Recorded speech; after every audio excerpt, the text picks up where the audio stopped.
Welcome back, everybody, to another episode of the Seven Figures or Bust podcast, everybody. This is episode 44. I'm your host, Christian Brindle. I'm joined with my co-host, Glen Shelton. And we got a freaking awesome show for you guys today. We got discussions on the Trump. I'm not even remembering the terminology. Start off so strong, and then I'm not even remembering the terminology. Just drove into a brick wall. Executive action, so strong. Right? Executive action, so strong, and then just executive order. Executive order. Thank you. To cut the limit that was previously put in place on prescription drugs. That's going to be the main topic. That is later in today's episode. Topic today, my friends. Let me start with this morning, however, and that is how much delayed gratification does it take to become massively successful? This is something that's not talked about, I feel like, enough. I've talked about it a lot, but you have to, in my opinion, be willing to delay rewarding yourself for as long as possible when you're trying to become massively successful. I think this is a really, really good topic. Glenn, what are your thoughts on delayed gratification? Like, what's ridiculous? What's too much? Yeah, let me ask you a question because I do love this topic. Have you ever done the marshmallow test with Violet before? No, I don't think so. Do you know what the marshmallow test is? No, I do not. Oh my gosh. Please educate me on the marshmallow test. Send help to the Seven Figures or Bust podcast. We need to educate Mr. Brindle here. So the marshmallow test is like the boiled down, condensed, simplified version of delayed gratification. Okay. I want you to try this with Violet this weekend. You're gonna report back Monday. Okay, you're gonna report back Monday. I'll do it again with I did it with my kids a long time ago. It's probably been 5, 6, 7 years. So I'll do it again too. We'll talk about the results on Monday. But okay. The marshmallow test is set her down at the kitchen table, put a plate in front of her, put the marshmallow on the plate, and you say, "Hi, Violet. I'm going to leave the room for 5 minutes. If you choose not to eat this marshmallow while I'm gone, when I get back in 5 minutes, I'll give you another one. But you have to sit here for 5 minutes and look at this marshmallow in front of you." It's never gonna happen. It's never gonna happen. She'll eat it, you think? I'd bet my kidney on it. Bet your kid. Okay. It was interesting when I did this like 5 or 6 years ago. My daughter was very little. She was like 2 or 3. She did not wait. She was very little. But my oldest did wait because he wanted that second marshmallow. And how old was your oldest at the time? He was probably like 6 or 7. Okay, so Violet's 5. She'll be 6 in about 3 or 4 months. Yeah. Well, maybe she'll surprise me, but I will try it. Yeah, I'm super. Yeah, I am curious. But again, this is like the simplified, condensed version of delayed gratification, right? Most kids are obsessed with marshmallows. I mean, if I left a bag of marshmallows out, my kids will literally eat the whole bag of marshmallows. I kid you not, they're obsessed. So it's like the simplified way of being like, hey, you can get double if you wait. And just like, investing or business, it's the same way, right? You don't pull that money out. You leave that money in. It over a period of time, it will probably double, right? Right. And so I think this is super interesting. It's so common that I'll see someone break into the scene, right? They work hard for 3 years, 4 years, 5 years. Maybe they build up a business that is making $200,000 a year, let's say. Yeah. $250,000 a year. And all of a sudden they're buying every toy they can find, right? They're buying cars, they're buying houses. And I know some of you might be like, Christian, you just bought a house. You just got a car. But if you guys only knew the behind the scenes of how long it got to ridiculous to the point where Glenn had to sit me down and be like, dude, like you're driving a clunker. I'm like, dying depreciable asset. It's a car. Dying depreciable asset. And oh my gosh. But I did not buy, a very nice house. I had a decent house always. But like I didn't have like the house I have today, nor did I have the car I'm driving today until I was in my year 11 practically Right. of the business, and the business was in the multiple seven-figure I range. was going to say, yeah, your net worth was already over 7 figures. So Yes. yeah, And that's like delayed gratification. I remember having a conversation with a mutual friend a couple years ago. I was about to go on a vacation, and I was going to spend more on going on the vacation than I had ever spent with my family before. We were going to go for 2 weeks, Hilton Head, South Carolina. And I remember I was on the phone with our mutual friend Joe Trottola, right? If any of you know Joe Shout Trottola, out Joe. he was the creator of the Medicare Mentors Facebook group. He's kind of off the grid now these days, but I still keep in touch. I really like Joe. And Joe, I remember Joe telling me, we were talking about cars and about how I believe that a car is a terrible investment, which it is, by the way. It 100% is. Yes. Anybody that doesn't get this is broken. You know what I mean? Like, you're broken. Every car goes to zero when you drive it. Every single car. People are like, what about collectible cars? Drive them, they'll go to zero. I don't, you know what I mean? I don't care. I guess maybe there's an argument to be made there if it's like a rare collectible car. There's like, it's like a one of a kind car, but that's like that's the exception, not the rule here. But even at that, right? Like, let's say you drive it enough and it gets screwed up, it gets scratched up, like it starts, the wear and tear happens. Right. Its value naturally goes down, no matter how much of a collectible it is. Engine goes out eventually, 500,000 miles into it or whatever. Like, that is the fact with cars. There is stupid investment, right? Like, if you spend a bunch of money on a nice car versus spending that on your business, it's no comparison. The car is never going to get you anything back. Now, on the flip side, you need at least a reliable car to get you where you need to go for, to run your business, right? You're going to appointments, whatever the case might be. You need that, but you don't need like a super fancy car to do that. And that was where my mind was at, right? For years, I would not let go of that. Same goes with the house, right? Like, people are like, oh, the house, you put money in the house, it appreciates in value. I'm like, yeah, but it doesn't pay me every month. My business pays me every month. Right. So, like, I feel strongly about that one. And that's one that I think a lot of people will fight on, is they will. Home ownership. Yeah. By the way, I sold my first home after living in it for 3 years. It was just perfect random timing of the market. And, we put no money down on it because it was first home. We qualified for some first time homeowners program. Lived in it for 3 years. It was brand newly built, sold it, and we did amazingly well on that. And it shocked me. Nice. We did great. I remember you telling me about this. But that being said, still, it's not as good of an investment into my business, my business, right? Like, so here's the question, I think, with this topic: delaying gratification, right? Like, not going on expensive vacations, not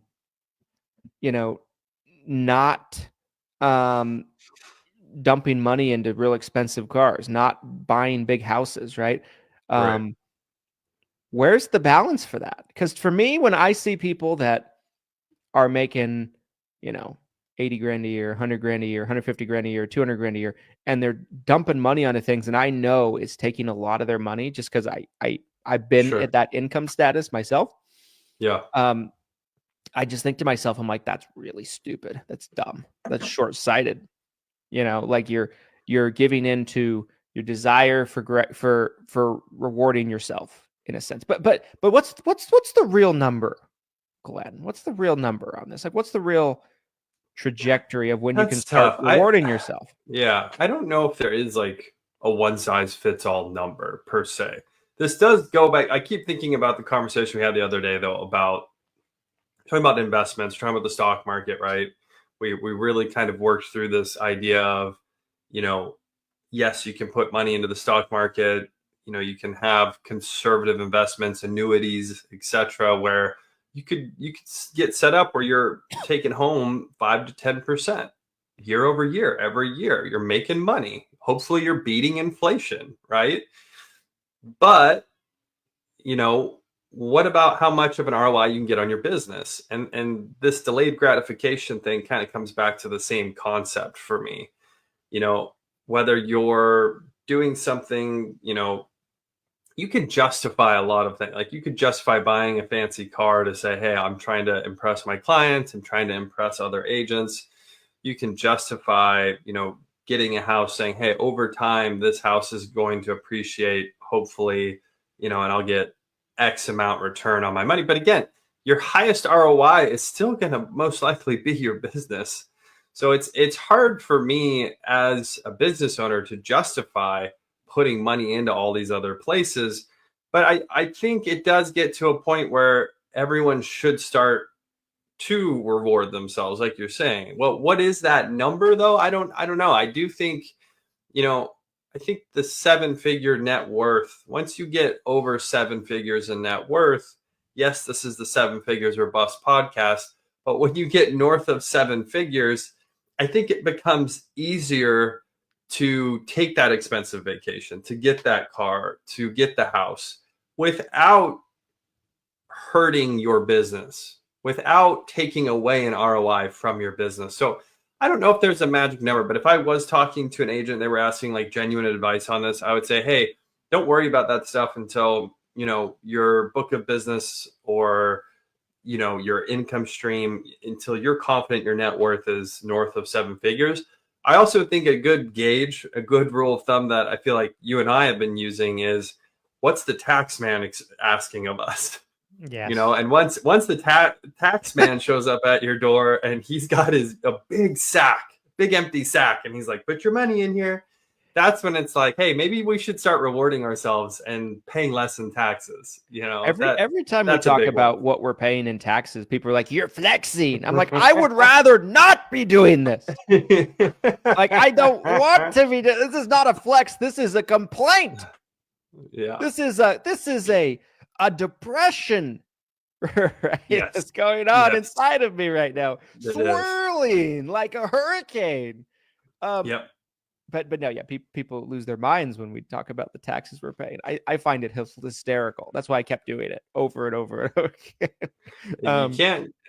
You can get around it if you're willing to really bend the rules. You've got, overseas LLCs like some of the big boys are doing, right? But 95% of business owners I know, they're paying lots in taxes because that's what you have to do. You have to. That's the rule. That's the game. I think so here's how mine works, and I think it just depends on, I think, who you are and what your goals are in business, right? Yeah. But for me, I think people look at where I'm at now, and last year I bought a big house. People were like, "Wow, that's great." 8 bedrooms, 4,500 square feet. 3 stories. Like I love our house. It's great. But that being said, there were other houses we were looking at that were more expensive that I was like, I don't want to spend that much. I even still had that. And I feel like depending on what your goals are, the longer you delay gratification, the farther you can go. I lived below my means for so many years. Like I drove the same car for 10 years. It was paid off. It ran. I didn't care. You know what I mean? Like, I just didn't care. Now, maybe you could argue that hurt me in business because I'd go somewhere and they'd be like, what the fuck are you driving? Sure. Fair enough. But apparently it didn't hurt me that much, right? Because we've done very well. Right. I think the longer you can delay gratification, the farther you can go.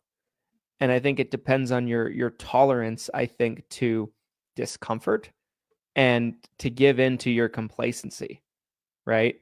In some ways, I'm still trying my best. It's harder and harder these days, but I'm trying my best to delay as much gratification as possible.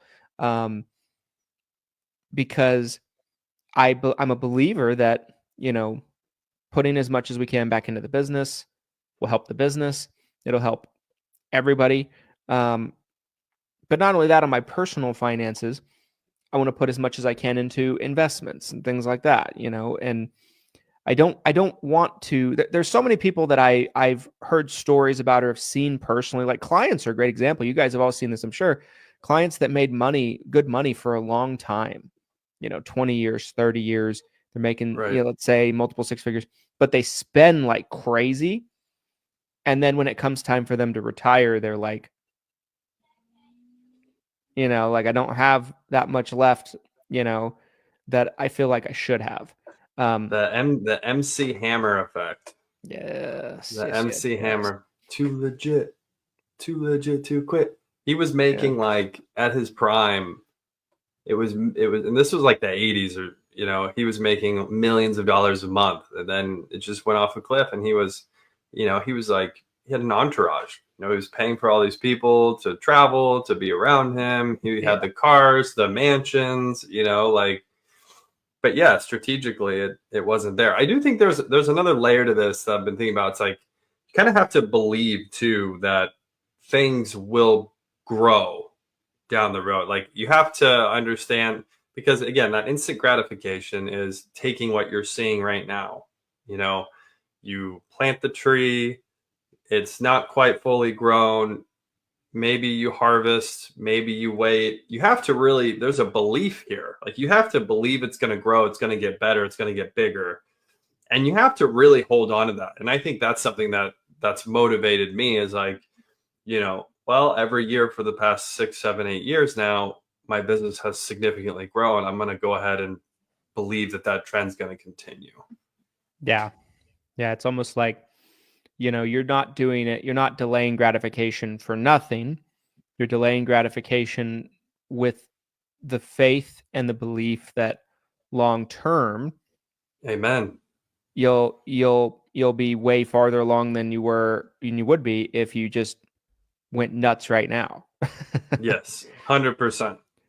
And, I think there's also levels to this, right? Like, where I'm at right now, getting a new car or getting a new house is not the same type of, financial, tightness on me as it would be if I was making 200,000 a year. If I was making 200,000 a year, and that was the entirety of what I was making, that's a lot of money. It'd probably take all my money. Yeah. Down payment, your mortgage, the car payment. You're talking about a significant portion of what you're trying to pay yourself from your business. And then you don't want to get into that spot where it's like, well, I've got to cover my personal expenses. And so then it's like, what? You're going to strangle the business? You're going to strangle the cash flow of the business because you've got to cover your own personal expenses because of your instant gratification that you chose. Like that's a tough decision to make, if that's ultimately what someone ends up doing. Guys, I want to talk about today's sponsor before we get too much further into the episode. Yes. Today's 7-Figure or Bust episode is brought to you by Lead Heroes, your favorite senior insurance lead provider. Right now, we have a special promotion going on to kickstart 2025 in a big way. It is our Turning 65 leads. You can get them for almost 50% off, exclusive, not shared, FCC compliant, allowing you to contact seniors who are 2 to 5 months approximately from turning 65. These, in my opinion, are some of the best Medicare leads you can get your hands on. So if you are interested in getting some Turning 65 leads from Lead Heroes, do not wait. This special promotion expires next Tuesday, January 28th at midnight. So you just have a few days left to pick up some of these Turning 65 leads.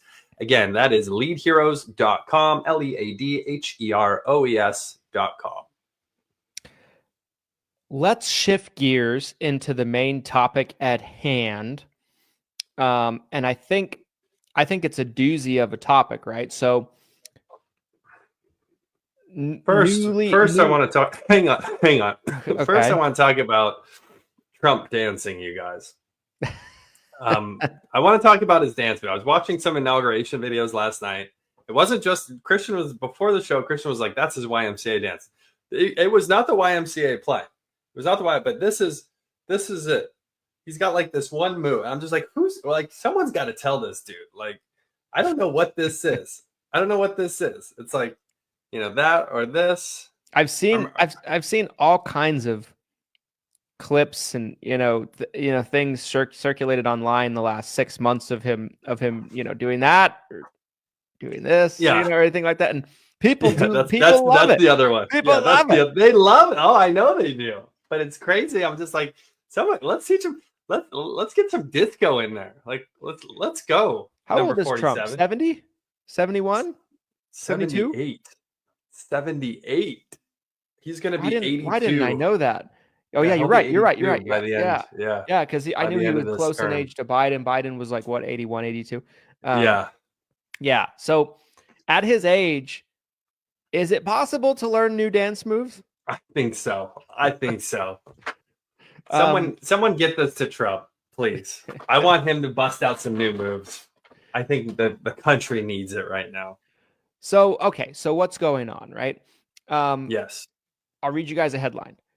On January 21st, 2025, I believe one day after inauguration, President Donald Trump signed an executive order rescinding several initiatives from the previous administration aimed at reducing prescription drug costs and for Medicare and Medicaid beneficiaries. This action halted efforts such as capping co-payments for generic medications at $2 and programs to lower payments for drugs that received accelerated FDA approval. The rollback has raised concerns about potential increases in prescription drug prices for beneficiaries. Okay, so I have several thoughts on this, but before I get into that, what was your initial reaction to this yourself? I mean, I'm a free market capitalist at heart, you guys. I'm not going to hide it. I do believe that in a perfect world, the market can autocorrect to what is best for the consumer. If someone is grossly overcharging for a prescription drug, I'd like to believe another provider will come in and undercut them to get the business and take a lower margin. And I'll give you a great example of someone who is doing this right now, Mark Cuban. Shout out to one of the greats out there. He has Cost Plus Drugs, I believe is the name of his company. And he's trying to take a completely transparent approach. He doesn't have every single drug available through this company yet, but he has a huge plethora of drugs. And essentially he's saying, hey, this is the cost to manufacture. We're going to charge 10% because we got to make some money, right? Again, capitalism, but it's totally transparent. And I've heard nothing but great things about that approach. So I don't like the idea that the government thought they needed to come in and be like, hey, you have to make this drug and it has to be done at this price point or else, I'm not a fan of that type of regulation. That is just, too much in my opinion. So to clarify, right? Because I saw a lot of chatter about this in the online communities. Lots of you guys are talking about this, which is why we're talking about it. But I saw one person in particular say, he's repealing the Inflation Reduction Act. This has nothing to do with the Inflation Reduction Act. Let me clarify that, right? Like say it twice for the kids in the back. This has nothing to do with the Inflation Reduction Act. Now, the man's been president since Monday. So there's probably a lot that's going to come preceding all of these actions, right? Like what we're seeing is not the end result. That's my thought process. I think they very well might have looked at the way that the Biden administration was going about doing this and being like, well, that's dumb. That's not going to work. Like, because you see the domino effects of everything they tried to do, right? They tried to limit prescription drug costs through the Inflation Reduction Act to some of these other, some of these other bills and decisions and things like that. But what the end result was, at least as of today, is it saved, I've said this many times as well, it saved 5% of Medicare beneficiaries on their prescriptions, costs a lot of them more. And if it wasn't affecting them on their prescription drug costs, there was a domino effect of their plans deteriorating. Yes. Right? So was this really a good thing for the Medicare beneficiary? I would say no, because the vast majority of them end up with less benefits at the end of the day, and a very small percentage of them end up paying a little bit less on prescription drug costs. I think there's got to be a happy medium.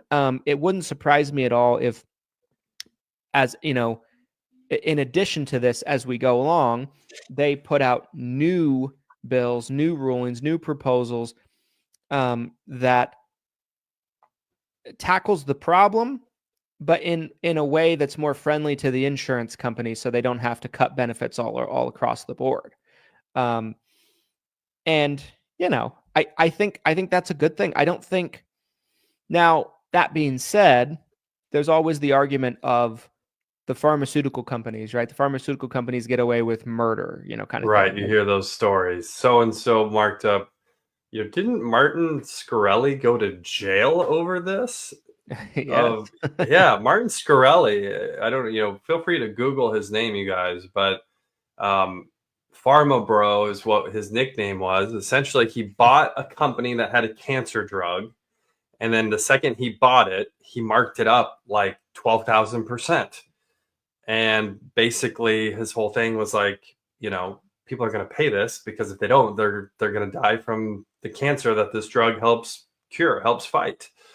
So, stories like that capture headlines, and, the masses are like, this is criminal. And obviously there's a lot of other drugs besides, a cancer drug where you've seen things like this happen.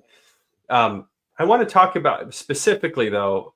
I mean, that's very. I think that topic is very spicy, very spicy. The idea of a pharmaceutical company potentially having a life-saving drug, charging a bunch of money for it just because they can. That's a very spicy topic. But I want to go back to what you just said about the deterioration of beneficiaries' plans, specifically the benefits of those plans, because that's exactly what we've seen pretty much from the second the Inflation Reduction Act went into law. It's just been a nosedive all over the country, all over the country, and there's always going to be this one agent that's in the woods of Kansas, if Kansas has woods, and they're like my plans are unimpacted. We have 10 people in our county. It's not.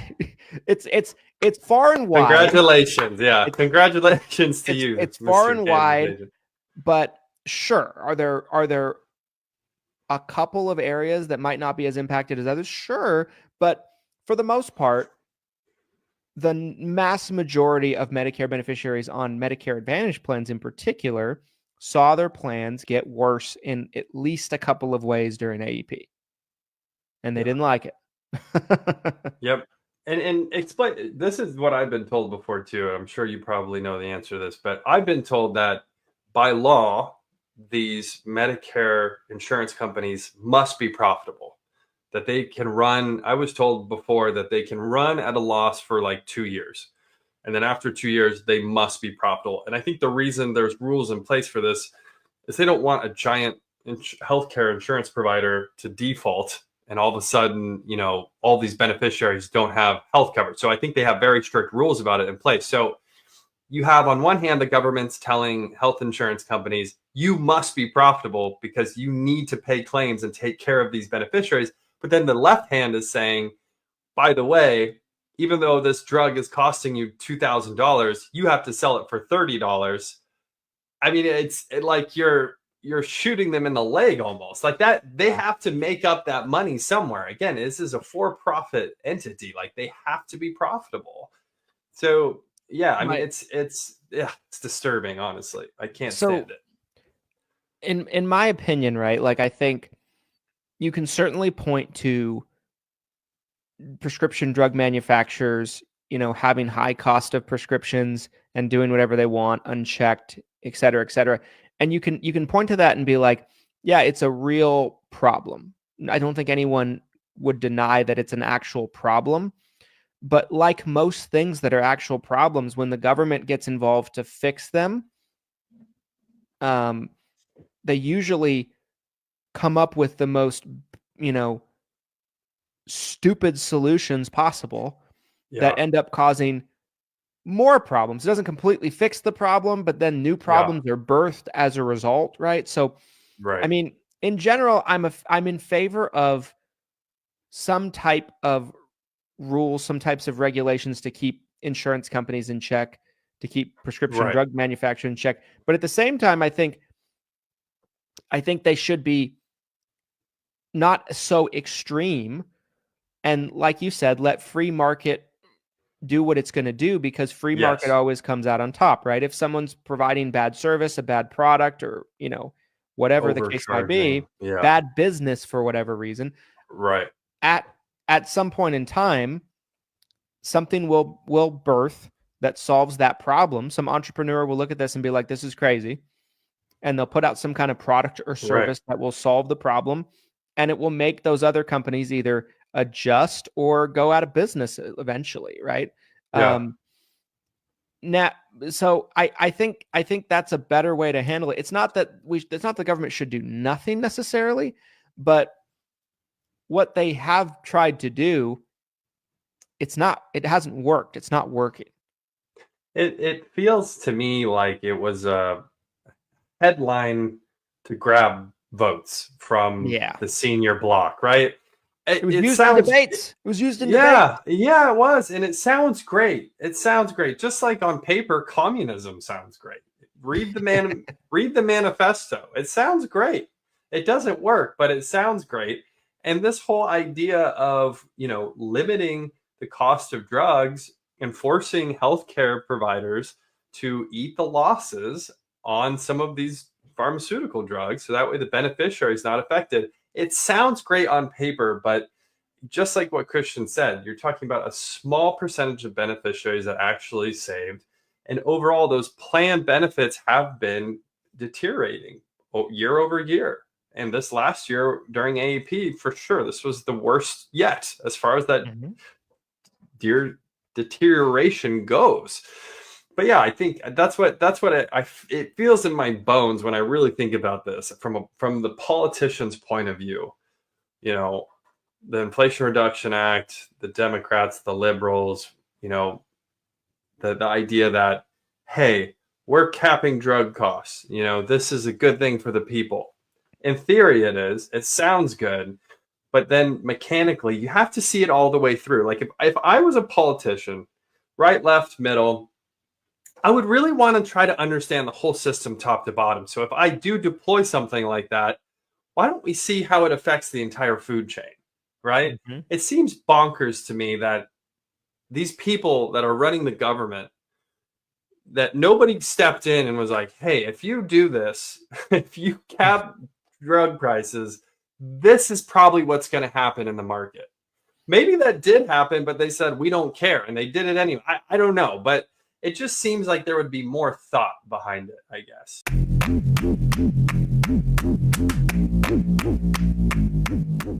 This episode of the Seven Figures or Bust podcast is brought to you by the Seven Figure University. SevenFigureUniversity.com is a culmination of Christian Brindle's and mine's educational videos that we have developed over the past 2 decades of combined experience in the senior insurance space. There's more than 250 videos, hundreds of hours of content that can help you become a top producer or a top producing agency in the senior insurance space. We're talking about videos of how to work with specific carriers, how to do different types of marketing, such as seminars or Facebook advertising, how to generate content in the niche to help grow your business, how to grow an agency, all sorts of things. There's so much value in this. It's unbelievable. Christian, what do agents need to know about Seven Figure University? Seven Figure University can best be thought of as an agency blueprint in a box that's put together for you, that brings you step by step in every facet of building a successful 7-figure insurance agency, and lays it out all in front of you so you can follow along. Whether you guys need help with marketing, whether you guys need help with branding, whether you guys need help with hiring, training, standard operating procedures, systems and processes, automation, you name it, it's covered in this course. Not only that, you get access to my weekly training calls every Thursday that go from January through the end of September on a week-to-week basis. And you can attend those live and ask questions live. And then, of course, the recordings are put into the university afterward if you can't attend it and make the live training. So there's just so much value. It's the gift that keeps on giving, and it's a great investment into your business to kind of keep you up to date on what's going on, but also kind of point you in the right direction in various things that you're struggling with. Some of the best training you'll be able to find, you guys, in one spot for one price. Go to sevenfigureuniversity.com and learn more. Let's get back to the show.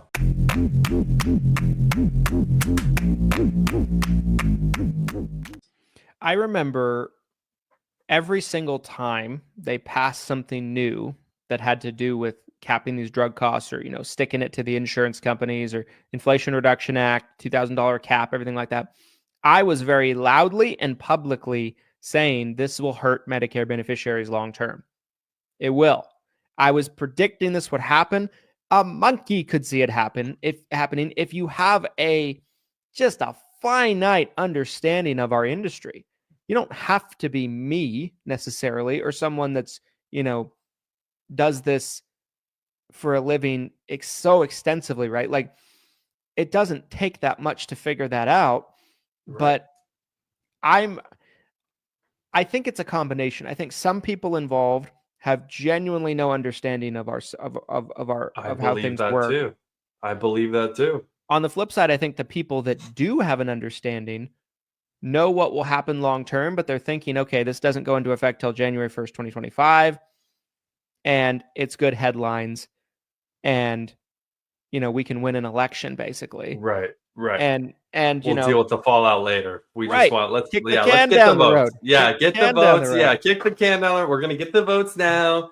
We'll figure out how bad this whole thing was that we just did later. Yeah, I genuinely believe that's the situation because I don't believe. I mean, it's possible. It's scary to think. It's possible to think that maybe the people at the top are that ignorant to the situation, right? When they deploy policy like this and they're just like, hey, we're helping people, like maybe. But I think it's more likely, hey, this could be harmful. We're not exactly sure yet, but most likely we're going to see some bad things come from it. But we're going to get the votes now, and then we'll figure it out later. That's too bad. It really is too bad. I would love to have more transparency when something like this goes into effect, where we're just getting a better understanding. I'd love for them to really explain it to the people. Don't just give me the headline. Tell me why mathematically. Show me the receipts. Show me the facts on how this is actually going to benefit beneficiaries as a whole, because it hasn't. It 100% hasn't, in my opinion. So here's a follow-up question to that. How do they go about doing that if they don't understand it themselves? We need an insurance agent in the office. I've said this before. I'll say it again here on the pod right now. We need an agent somewhere high up in the food chain who can represent us. There's some great groups we've talked about, I think, on the pod already that do help represent in Washington. But man, shout out to Hoffa. Yeah, shout out to Hoffa, Nate Bipp. There's some really, really big agents and agencies doing more. Fairness. I would agree. But there's some really respectable people on both sides of those organizations that I look up to, who I know are genuinely trying to make things better, and I love that. But man, I would love to have an agent on the inside. It would be awesome to have someone high up that was like, hey, this person was an insurance agent for 20 years before they got into politics. Like that. That's what I want. I want the insurance agent. Yeah, that would be epic. The first insurance agent politician. Yes. Maybe that's my destiny, you guys. Maybe Governor of Utah. Watch out. Christian Brindle, governor of Utah, and then on to the White House. I think that's That's what we're going to see. The most unpolitically correct governor of all time. You know? You want to do what? Fuck that. Oh my gosh. Yeah, no, I think that would definitely be helpful. It's tricky, right? I think the best we can do as agents and people that are looking out for the best interest in our beneficiaries, like what we really tried to do during AEP was educate and communicate what was going on. I made videos, we email blasted videos out about explaining the Inflation Reduction Act, explaining what it was doing, basically. I had one client reach back out to me and they're like, seems like you have a political agenda in the way you're phrasing this. I'm like, no, I'm just telling you what's going on. Like, and this person in particular, their plan was just getting ravaged. Like it was falling off a cliff. And I'm like, do I have a political agenda? Have you seen your plan? I'm like, you don't want to know why this is happening? You know what I mean? Like, yeah, your MOOP went up by $1,000. Your dental got cut completely. Your over-the-counter item benefit got cut in half. You know what I mean? Yep. Your hospital copay's up. Your specialist copay's up. Like, and you're like, they got my best interest in mind, this current administration. He's being political. My plan's fine. Which, if you think that, fine. I don't care. Stay with it. You know what I mean? Yeah. No skin off my nose. But yeah, I think as agents, like that's the best thing we can do is try to be a voice of education and reason in these types of things. Bipartisan, just try to give people the facts. Again, this kind of ties back to the claim headlines that were really spicy, where, and they were essentially, the big media was trying to put blame on big healthcare, saying, they're not paying claims.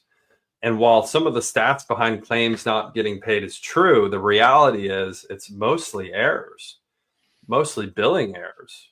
Christian did a really great breakdown on that. Not only that, right? Like there's no clarity, like on the UHC headlines that we saw over and over and over again, right? Like they're just trying to destroy UHC. You could tell. I don't know why. Yeah. But you look at the statistics they were showing with that, right? The 33% of claims. What is that? Is that Medicare Advantage? Is that Medicare Supplement? I doubt it's Medicare Supplement. Medicare Supplement just mirrors Medicare. Is it group plans? Is it ACA plans? Like, you don't know. It's probably even one segment of their type of plans, right? It's probably their group health plans or their ACA plans. And then, they're just saying in general, right? Blanket statement, all their plans kind of thing. Which, and again, I think, to Glen's point, so many of these things are provider caused errors. You don't get a pre-authorization done. It's your job to do so. The client goes out of network. They signed up on the TV with, Joe Namath or Jimmy JJ Walker, right? That doctor wasn't checked or they were lied to, said their doctor was a network when they weren't. They don't get a referral. They didn't know they needed one, right? The specialist didn't say anything. Hey, Mrs. Jones, you can't come in for your appointment until you get your referral. No, they see him anyway. Don't say a word. And they're like, here's your bill for $3,000, Mrs. Jones. Thanks for coming. Using the wrong billing code, you came in. Go ahead. I was just going to say, Mike commented, said 10-second sound bites and sensationalism sells. Yes. And unfortunately, Mike, I really think this is just going to continue to get worse. People love the headlines. They love those 10-second sound bites. It's brutal. It really is. It comes back to the ever shrinking attention span of the public. Goldfish.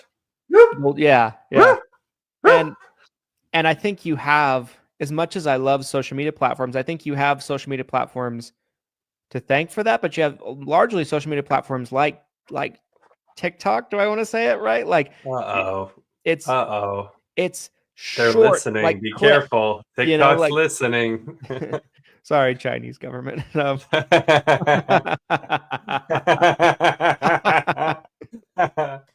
We're sorry. We're sorry. We're sorry. We believe in what you're doing. We Not really. support. Not really. But, it sounds good. 10-second soundbite, right? Yeah, You can there take you that go. 10-second Someone rip soundbite that. Yeah, and send rip it to that. someone. Someone rip. Christian supports Chinese communism. Run it, baby. Run it. Send it to the top. I'm gonna pull that. I'm gonna pull that out. What's your time? You're like, whoa. What's Wow. going on here? Agents are like, I need a release. We're getting termed. We're getting contracts termed. It's like we don't Goes support viral, Chinese 100 million communism. views on TikTok. Oh no my! less. TikTok. but no, I think it's people's attention spans are just, you know what I mean? It's and you see it in every aspect of life. I mean, when we run ads or anything like that, we always have that in mind, right? When we're running any type of advertisement for something, like if I'm sending a mass email out about something, there's been several times where we're sending a mass email out to clients or agents or whatever the case might be, and they don't read it. I'll look at I'll look at the email and I'll be like, this is too long. No one's gonna read all this. And I'm like, we need to cut it in half or a third or something like that. Say the same thing, but cut it in a third, Yep. And that's unfortunately seems like the world we're living in these days. Yeah. I think people love to, there's this quote from Denzel Washington. He's like, if you watch the news, you're misinformed. If you don't watch the news, you're uninformed. So it's it's like what's worse is like being fed these sensational headlines where, you think or you get that 10-second sound clip, you think what's going on, or being completely ignorant to what's going on. You have to really kind of dig down. And again, it doesn't necessarily you don't have to have a PhD. Christian, I think, gave a really great example about, how he already had an idea of the Inflation Reduction Act is going to cause harm long term. Christian's not a poli-sci major that I'm aware of. I don't think he is anyways. So, political science major. Past. You pull it out. You're like, boom, check it out, everybody. I'm a political science doctorate. But, I had very similar feelings when the government started printing cash, post-COVID, during COVID. Yeah. And everyone acted like, oh, this will be fine. I'm like, I wonder what's going to happen when we dump trillions and trillions of dollars into the money supply. And there's these articles coming out of people saying, oh, as long as the dollar has somewhere to go, it shouldn't cause serious inflation. And I'm just like, man, this seems like textbook inflation to me. Yeah, dumping money into the supply like that. I mean, and like, it's just simple economics, right? You have more of something available, it goes down in value, right? Like the more of something's available, it's like I use this analogy when this first happened, when they started printing money. Man, I can't believe how long I've been making videos for you guys. But I remember talking about this, and I remember saying, like, it's like a classic car where there's only 10 in the world that were made versus a car where there's 10 million that were made. Yeah. You know what I mean? Like, which one's more valuable? Probably the one where there's only 10 in the world, right? Yep. Same goes for our dollar, right? The more of it that's out there in circulation, the less valuable it is, right? Like, and yeah, I think there's so many places that I could go with this. Let's circle back. Let's circle back. We have gotten a little off topic. So this Trump executive order on limiting, essentially axing the limit on prescription drug prices. Speculate for a minute here as we get towards the top of the hour. How do you think this change will affect the Medicare industry specifically going into, say, AEP 2026? Well, I'd hate to be accused of speculating once again. I don't let things go. Educational, speculational, baby. So yeah. So if I was to, look into my crystal ball, if you will, and take a guess, I think I don't think it's a huge change necessarily, right? Like, because Inflation Reduction Act's still there, $2,000 cap is still there. A lot of what was in the Inflation Reduction Act is still there. But maybe it, loosens the stranglehold on the carriers a little bit. I don't think it has a huge impact though, but maybe a slight one. I think really it'll be interesting to see, because I wouldn't expect them to not put out another change in response to this. Like, we're doing away with this thing that's dumb and we're replacing it with this thing that's good in our mind, right? In the administration's mind. In their eyes is a better idea. So we probably don't know exactly what's going to be yet, because we don't know what they're going to do, right? Like, what's their next step in connection with this. But I would think if let's say nothing changes, right, from now going until AEP, and that's the only change they made, Right. I think we'll probably see an AEP, because we still have the Inflation Reduction Act, where there's slight deteriorations of benefits. I think it's a multi-year thing of the deterioration of benefits pulling back. But a lot can happen from now until then. And, who knows what they put out in addition to this. But this by itself, I don't think moves the needle a ton. Yeah, I think it might slow the bleeding down a little bit, right? As far as the cash flow for these major healthcare providers here in the U.S. I think maybe what's bigger to take away from this is that the writing's on the wall that change is coming. The new administration's been in for less than a few days, right? And they're already taking shots at. They're on the ball. They're so. And again, we talked about this before the inauguration. Once we realized there was going to be a change at the presidential level and how that could affect the industry. And I think this is the start. But will this by itself make any major moves, major changes? No. And I do think there's a lot of misinformation going around right now. Like you said, there's agents, and I've seen several posts in several different groups of agents saying, oh, the Inflation Reduction Act's gone. It's no more. And it's like, no. And again, that was passed into law by Congress. And this is just an executive order. There's some overlap, but like Christian just said a moment ago, the vast majority of what was in the Inflation Reduction Act, it's still here. Yeah. I think, man, there's so many things that I want to say about this, but I don't want to piss off the audience. That's the governor of Utah, everybody. Governor Brindle. Brindle Nation. No, I think, I think getting back to what we were talking about, that I think is relevant here about the media, and the 10-second headlines and everything like that. I think what you'll see is two vastly different stories, right?